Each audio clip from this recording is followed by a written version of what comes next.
Замисляли ли сте се, защо антибиотиците вече не действат на децата? Замисляли ли сте се, защо лекарствата не лекуват? Защо лекарите вдигат дозата на елтироксина? До сега не съм срещнала човек, който е намалил по лекарско предписание дозата на елтироксин или хапчетата за кръвно. Замисляли ли сте се, защо лекарства се изписват на проба грешка? Защото организмът ни е замърсен.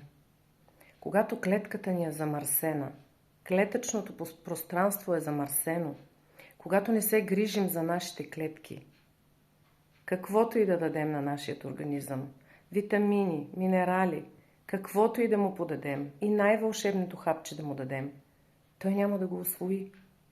Той ще го изхвърли, както го е приел, без да се разтвори, без да се възползва организмът от това вълшебно хапче.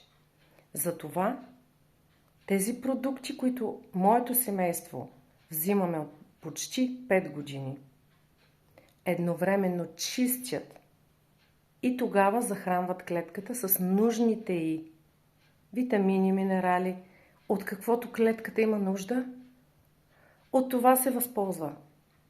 Организмът от каквото има нужда, от това се възползва.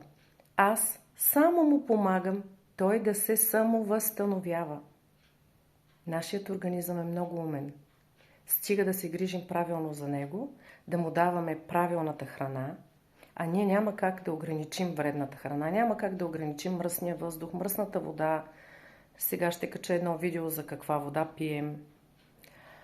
Няма как да ограничим отровите около нас, но има как да ги почистим от нашия организъм и да го захраним така, че той да не допуска отрови отново.